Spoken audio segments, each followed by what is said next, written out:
এরপর প্রশ্ন হলো, আমার উমরা করার সামর্থ্য আছে, আমি চায়না ভ্যাকসিন নিয়েছি, এখন যেতে পারছি না, কিন্তু কোনো এজেন্সি আমাকে যে কোনোভাবে ভিসা দিয়ে নিয়ে যেতে পারবে, তাহলে কি আমার উমরা যাওয়া উচিত হবে? আপনি যদি অন্য কোনো ভিজিট ভিসা টিসা পান, তাহলে ভিজিটের উদ্দেশ্যে আপনি গেলেন, আর ভিজিটের উদ্দেশ্যে যায় যদি উমরা করা অ্যালাউড হয়, নর্মালি ভিজিট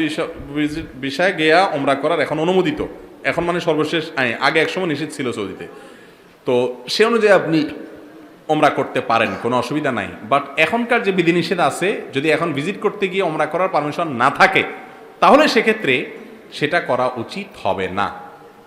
কারণ হলো সেটা হবে এক ধরনের ধোঁকা প্রতারণা করা, বিশেষ করে যদি আপনি মিথ্যা বলতে হয়, প্রতারণা করতে হয়, সেটা তো করাই যাবে না। আর যদি ধোঁকা প্রতারণা করা ছাড়া আপনি ওমরা করে আসতে পারেন, তাতে কোনো অসুবিধা